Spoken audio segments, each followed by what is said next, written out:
Olá, é muito bom ter a sua companhia. Afinal, Está Escrito foi feito especialmente para você. Você é daqueles que gostaria de estudar a Bíblia, mas acha um livro complicado, difícil de ser compreendido? Bem, pensando em você, nós preparamos o curso Verdades Bíblicas, um kit com 3 CDs e são 21 temas bíblicos, apresentado por Cid Moreira. Para receber em sua casa é só entrar em contato conosco. Você pode acessar o blog novotempo.com/está escrito e logo na primeira página você vai encontrar o ícone com o desenho do Verdades Bíblicas. Ao clicar ali, vai aparecer um cadastro. É só preenchê-lo e pronto. Vai direto para a expedição e vai chegar aí na sua casa. Se preferir, mande um e-mail para estaescrito@novotempo.org.br ou escreva para a Caixa Postal 7, CEP 12.300-970, Jacareí, São Paulo. E não se esqueça de informar os seus dados, como nome e endereço completo com CEP. O que levaria uma pessoa condenada a morrer na fogueira, a começar a cantar enquanto as chamas consumiam seu corpo? Você está assistindo a série Heróis da Fé e no programa de hoje, Ivan Saraiva apresenta a história de John Hus, um testemunho poderoso. Continue conosco, porque o Está Escrito de hoje começa agora. Ele permaneceu através dos tempos. O livro de Deus. A Bíblia. Indispensável em nosso mundo complexo, transmitindo esperança ao redor do mundo.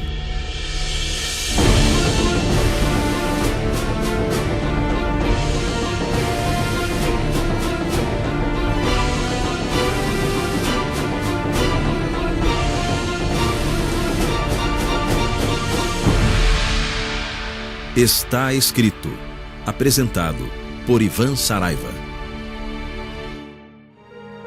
Série Heróis da Fé. Hoje, vida e obra de John Hus. Olá, querido amigo do Está Escrito. Juntos estamos crescendo no conhecimento da vida de homens que foram transformados pelo Espírito Santo e, através de sua vida piedosa e corajosa, transformaram o caminho e o rumo do cristianismo na Terra. Quero começar o programa de hoje fazendo uma pergunta a você.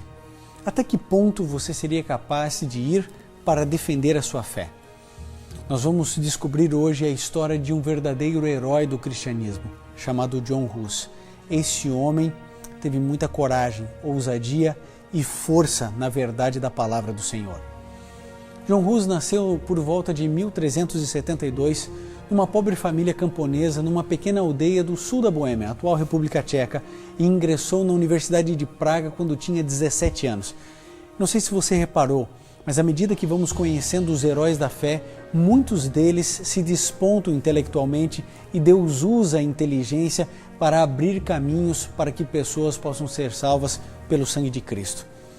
Em 1398, passou a fazer parte do corpo docente da Faculdade de Letras como professor, fazendo os votos de sacerdote e um pouco depois, logo ali em 1400.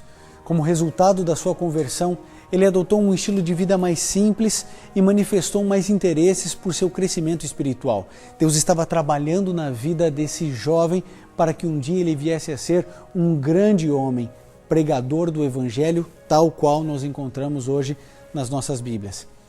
Em 1402, Hus foi nomeado reitor e pregador da Capela dos Santos Inocentes de Belém. Isso aconteceu de uma maneira muito natural, porque as pessoas reconheciam nele o dom da pregação. Seus sermões eram apreciados e principalmente a sua eloquência. Ele tinha um fervor tão grande na sua maneira de falar, de convencer as pessoas da salvação, que atraiu a própria atenção do imperador Venceslau IV e de sua mulher Sofia, que acabaram escolhendo John Hus como seu confessor. Enquanto isso, a rainha da Inglaterra, que se convertera aos ensinos de Wycliffe, era uma princesa na Boêmia e, por sua influência, as obras do reformador inglês foram também levadas para a Boêmia. Você veja como vai se crescendo e se multiplicando como fermento no bolo a pregação da verdade da palavra de Deus em uma época de efervescência, onde as pessoas começavam a descobrir que a Bíblia apontava uma verdade diferente daquela que a igreja da época acabava anunciando para as pessoas. Um cidadão de Praga, chamado Jerônimo, amigo de John Hus, trouxe consigo ao voltar da Inglaterra os escritos de Wycliffe, que estavam revolucionando a Inglaterra. E ao ler esses escritos, Hus, com muito interesse, acreditou que o seu autor era cristão sincero e inclinava-se a considerar favoravelmente as reformas que ele advogava. Então nós percebemos que John Hus estava recebendo influência de Wycliffe através dos seus escritos. Tudo isso sendo costurado pelo Espírito Santo para que o mundo pudesse se libertar do erro, da mentira, da falsidade e para que a palavra de Deus fosse a nossa única regra de fé.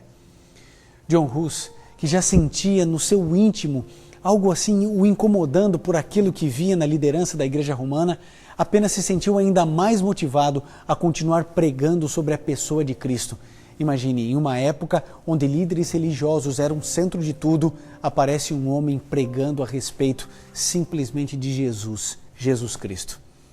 E não havia dúvidas, a humildade de Cristo sempre contrastou com o orgulho dos líderes religiosos. John Hus dizia: o majestoso Jesus lavava os pés sujos e empoeirados dos discípulos, enquanto líderes é que esperavam que os seus pés fossem beijados. Que contraste, amigo! Enquanto Jesus lavava os pés sujos e empoeirados dos discípulos, nós encontramos os líderes religiosos daquela época estendendo a mão para que as pessoas beijassem suas mãos, seus pés. Que contraste, a humildade de Cristo. Querido John Hus, ele citava em seus sermões João 13, 4 a 5. Nós não podemos ver ou ouvir um sermão de John Hus, mas os seus textos, alguns deles nós temos. João 13, 4 e 5, ele citava sempre com muita propriedade, dizendo: levantou-se da ceia, tirou as vestes e, tomando uma toalha, cingiu-se.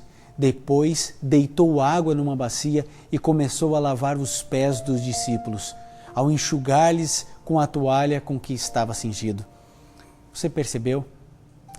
Sabe, as pessoas, elas percebiam nitidamente esse contraste absurdo entre Jesus e os líderes. Como é o seu líder religioso? Ele também ostenta ouro, riqueza, poder, carros, apartamentos, fazendas? Ou tem a mesma humildade e simplicidade de Jesus? Como é o seu líder religioso? Isso deveria ser motivo para a nossa reflexão. Um outro verso, muito usado também, diz assim: tenham em vós o mesmo sentimento que houve também em Cristo Jesus, que sendo em forma de Deus não teve por usurpação ser igual a Deus, mas esvaziou-se a si mesmo, tomando a forma de servo, fazendo-se semelhante aos homens, e achado na forma de homem, humilhou-se a si mesmo, sendo obediente até a morte e morte de cruz. No mesmo ano em que passou a ocupar o púlpito da Capela dos Santos Inocentes de Belém, Hus foi empossado como reitor da Universidade de Praga, de modo que se encontrava em uma ótima posição para impulsionar a reforma. Hus era um homem muito gentil e contava com grande popularidade. Mas sabem, você imagine um homem polêmico, apresentando verdades indigestas, pregando e falando do amor de Deus. De repente, ele é colocado como reitor de uma universidade, colocam ele para ser o grande orador de uma das principais capelas. É claro que muitas pessoas começaram a se incomodar. Quando em 1410 foi convocado para ir a Roma para dar contas de suas pregações e ensinamentos, Hus se negou a ir e, em consequência, sabe o que aconteceu com ele? Ele foi excomungado. Isso aconteceu em 1411, mas apesar disso ele continuou pregando e ensinando. Ser excomungado naquela época significava dizer que ele estaria selado para o inferno eterno, cheio de fogo, cheio de tormentos eternamente. E ainda assim ele permaneceu firme nas verdades da palavra do Senhor. Ele não ficou assumindo para si a teologia do medo. Ele confiava em Deus somente, em sua palavra e não na igreja. Isso é modelo e exemplo. Ele é um herói de fé, um herói da fé, porque ele escolheu a Bíblia e não a igreja. Assim, Hus chegou a um dos pontos mais revolucionários da sua doutrina. Em seu entendimento, a liderança da igreja não era digna de confiança e, portanto, não deveria ser obedecida. E ele ensinava isso de púlpito. Citando a Bíblia, argumentava que Cristo é o cabeça da igreja. E citando o Novo Testamento em Efésios 1, de 1 a 22, ele dizia e lia assim: que manifestou em Cristo, ressuscitando-o dentre os mortos e pondo-o à sua direita nos céus, acima de todo principado e poder e potestade e domínio e de todo o nome que se nomeia não só neste século, mas também no vindouro, e sujeitou todas as coisas a seus pés, e sobre todas as coisas o constituiu como cabeça da igreja. Que texto esse, que texto poderoso. Querido, Jesus é toda a autoridade. Ele está acima da igreja, ele está acima dos pais da igreja, ele está acima de todo e qualquer nome. E John Hus apresentava na palavra do Senhor que as pessoas poderiam confiar em Cristo somente para a sua salvação. Hus declarava que a autoridade final era da Bíblia, da Escritura, e que líder algum poderia ser obedecido acima das Sagradas Escrituras. John Hus protestava: apenas Deus perdoa pecadores por sua graça e ninguém pode querer vender o que vem unicamente de Deus. Vocês sabem do que ele estava falando, não sabem? Vocês sabem a que ele estava se referindo, não sabem? Ele estava falando a respeito das indulgências. Pessoas que pagavam para ter os seus pecados perdoados. Depois de tantos séculos, parece que em nossos dias nós retrocedemos e há pessoas pagando para receber bênçãos de Deus. Um absurdo, tão real hoje como era na época de John Hus. Hus ficou exposto por todo o seu posicionamento à liderança da igreja romana. Sabe, ele era visto como um grande herege. Chegou-se a dizer que todos os moradores da sua cidade também eram hereges. Um absurdo. Tentavam atacá-lo, tentavam silenciá-lo de todas as formas. Em 1412, Hus foi excomungado de novo. Será que isso é possível? Na época, todos os absurdos religiosos e espirituais eram possíveis. Foi excomungado de novo e, por não ter comparecido diante da liderança da igreja, foi fixado um curto espaço de tempo para ele se apresentar. Se ele não o fizesse, Praga ou qualquer outro lugar que lhe desse acolhida estaria sob interdito romano. Desta forma, a suposta heresia de Hus traria juízo para toda a cidade. Por essa razão, o reformador tcheco decidiu abandonar Praga, onde tinha passado a maior parte de sua vida, indo refugiar-se isoladamente no sul da Boêmia. Ali ele recebeu a notícia que finalmente se reuniria num grande concílio em Constança e que ele era convidado a comparecer pessoalmente para se defender. Para isso, o imperador, coroado em novembro de 1414, ofereceu-lhe um salvo-conduto que lhe garantia sua segurança pessoal. Naquela época, um salvo-conduto realmente garantia a segurança física de todos aqueles que estavam debaixo desse salvo-conduto. E assim, partiu o reformador tcheco confiando no salvo-conduto imperial e na justiça da sua causa. Indo para Constança, porém, ele foi vítima de uma das mais sujas armadilhas feitas contra um cristão. O concílio pedia apenas para que Hus se submetesse, retratando-se de seus ensinos. Não havia debate nenhum. Ele estava ali disposto a escutar, a ser acusado, suas doutrinas eram colocadas no lixo e ele não tinha o direito de falar, ele não podia se defender. Ou ele renunciava ou ele morria. O salvo-conduto era uma grande mentira. Mas Hus tinha uma certeza muito clara em sua mente. Se ele não se retratasse de suas doutrinas, daquilo que ele havia ensinado e pregado, ele também estaria condenando a todos os seus amigos e todos os seus seguidores.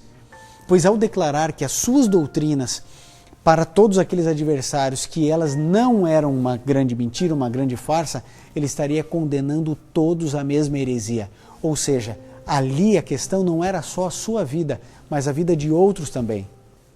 Mas ele não podia se retratar. Sua resposta foi firme. Apelo a Jesus Cristo, o único juiz, todo-poderoso e totalmente justo. Por vários dias o deixaram encarcerado na esperança de que fraquejasse e se retratasse. Mas ele continuou firme e, por fim, levaram Hus para a Catedral de Constança. Ali, depois de um sermão sobre a teimosia dos hereges, ele foi vestido de sacerdote e recebeu o cálice, apenas para logo em seguida arrebatarem de suas mãos, do seu corpo, tudo aquilo, para que as pessoas vissem que ele realmente estava sendo desposado de todas as suas ordens sacerdotais. Depois, cortaram seu cabelo a fim de se estragar a tonsura e por último lhe colocaram na cabeça uma coroa de papel decorada com diabinhos e aí então o enviaram para a fogueira. O caminho do suplício foi terrível para Rus. Ele teve que passar por um determinado momento onde tinha uma pira. Seus livros estavam sendo queimados. Ele riu e disse aos representantes para não crerem nas mentiras que circulavam a seu respeito.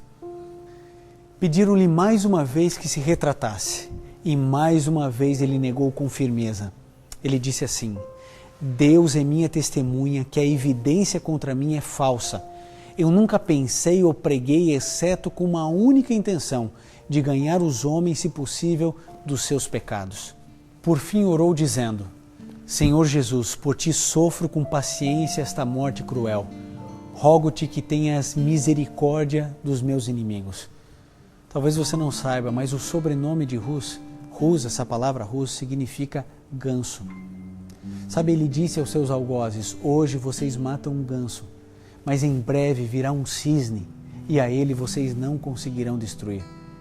Por isso, quando Martinho Lutero surgiu, as pessoas começaram a chamá-lo de o cisne, pregando a reforma e dando continuidade àquilo que Rus tanto pregou, tanto ensinou e por esse ensinamento morreu.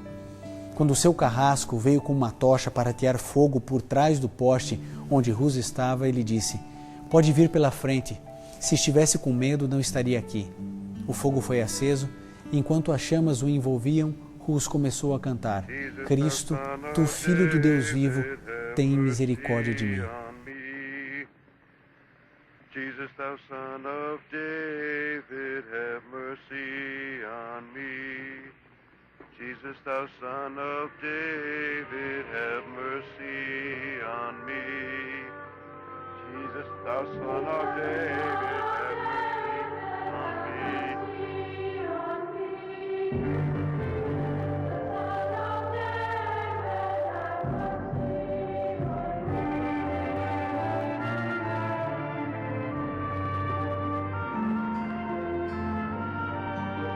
Como pode alguém morrer cantando? Somente um homem de fé, somente alguém que deu a sua vida, não só apenas no momento da sua morte, mas dedicou sua vida ao Senhor Jesus. O fim da história de John Hus é um fim trágico, triste. Os carrascos recolheram todas as cinzas e as lançaram no lago de Constança, para que nada restasse dele. Mas os seus discípulos recolheram a terra em que ele foi queimado e a levaram para a Boêmia. O local onde Hus morreu está marcado atualmente com uma pedra memorial. E ainda hoje ele é homenageado com um feriado público anual na República Tcheca. As ideias de John Hus sobreviveram e influenciaram diretamente Martinho Lutero e John Wesley. Um dia John Hus estará com Jesus para sempre. Jesus também foi maltratado, também foi humilhado, também foi satirizado, também maltrataram o nosso Mestre, o nosso Senhor. Mas sabem, pessoas também sofreram o mesmo escárnio por amor a esse Cristo. E um dia todos nós estaremos juntos com o Senhor Jesus. Nesse momento, nós queremos agradecer a Deus pelo sacrifício de Cristo e pelo sacrifício de milhares de pessoas como John Hus, que entregaram literalmente sua vida para que eu e você pudéssemos conhecer a verdade da Palavra de Deus. Enquanto a Melissa canta, reflita no sacrifício de Jesus e no sacrifício de tantos, por amor à verdade da Palavra de Deus.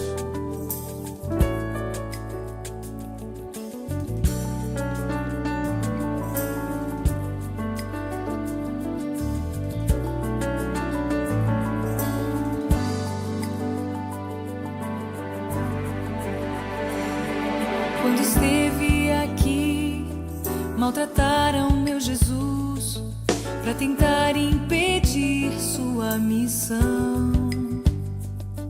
Vem o dia, porém, em que o mundo irá tremer e o Messias virá como rei.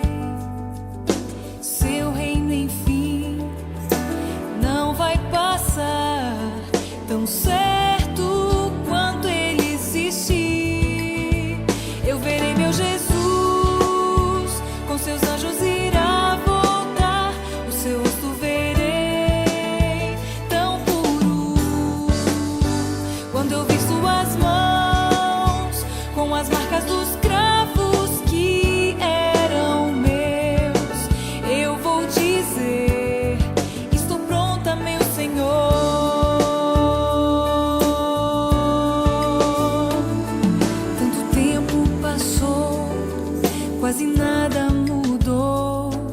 Muita gente nem sabe de Jesus.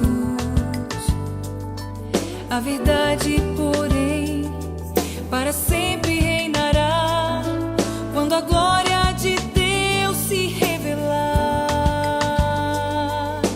Deus vai voltar, sim, vai voltar. Tão certo quanto Ele existir, eu verei meu Jesus, com seus anjos irá voltar. O seu rosto verei, tão puro, quando eu vi suas mãos, com as marcas dos cravos que eram meus. Eu vou dizer: estou pronta, meu Senhor. Jesus irá levar para o céu quem for fiel até o fim. Fiel a Jesus, mas quero ver você também comigo. Eu verei meu Jesus, com seus anjos irá voltar. O seu rosto verei, tão puro. Eu verei quando eu vi suas mãos, com as marcas dos cravos que eram meus. Eu vou dizer: estou pronta, meu Senhor.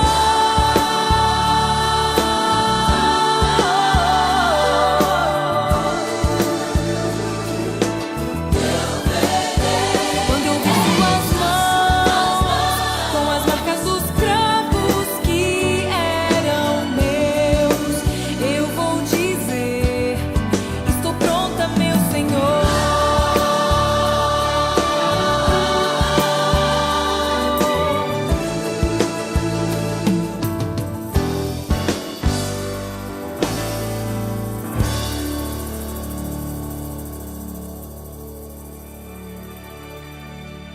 Se puder, querido, feche seus olhos, curve sua fronte e vamos juntos orar a Deus. Querido Pai, os séculos se passam e nós conseguimos ouvir John Hus cantando na fogueira. Ó Deus, ele estava ali ainda pregando no meio da sua dor, em meio à sua morte. Um homem de fé, de coragem, de tenacidade espiritual. Um verdadeiro herói da fé. Um modelo para todos nós. Ajude-nos, Senhor, a permanecermos firmes na Tua verdade, como um dia John Hus se manifestou a todos, demonstrando a essência de seu caráter, que refletiu o caráter de Cristo. Pois é no nome de Jesus que oramos. Amém. John Hus poderia ter negado a sua fé, mas preferiu dar a vida a mudar suas convicções doutrinárias. Ele tinha fé naquilo que acreditava. E você, em que acredita? A fé é acreditar, é confiar. Mas como confiar em alguém que não conhecemos? E só há uma maneira de conhecer a Deus, é estudando a Bíblia, a Palavra de Deus. E pensando em você que quer estudar a Bíblia, o Está Escrito preparou o curso Verdades Bíblicas. Ouça agora um trecho na voz de Cid Moreira. Tiago, capítulo 1, verso 22, afirma que não devemos ser somente ouvintes, mas praticantes de toda a palavra de Deus. Continue ouvindo a voz de Deus e aprendendo deste livro maravilhoso. O curso Verdades Bíblicas é um presente do Está Escrito para você, totalmente de graça. Basta fazer contato conosco. Acesse agora mesmo o nosso blog novotempo.com/está escrito. Preencha o seu cadastro e, se preferir, mande um e-mail para estaescrito@novotempo.org.br ou escreva para a Caixa Postal 7, CEP 12.300-970, Jacareí, São Paulo. E não se esqueça de informar o seu nome completo e endereço com CEP. Você pode também nos seguir no Twitter, @NT Está Escrito, ou no Facebook Está Escrito Brasil. Faça contato conosco, estamos esperando por você. No Está Escrito de hoje você conheceu a história de John Hus, o homem que foi queimado vivo porque tinha certeza de que jamais poderia se retratar, porque amava Jesus e conhecia a sua verdade. No próximo programa, na próxima terça-feira, estaremos juntos mais uma vez, agora conhecendo a vida e a obra de Martinho Lutero. Ambos conheciam muito bem esse verso da Bíblia. Está escrito: nem só de pão viverá o homem, mas de toda a palavra que sai da boca de Deus. Tentar impedir sua missão. Vem o dia, porém, em que o mundo irá tremer e o Messias virá como rei. Seu reino, enfim, não vai passar tão cedo.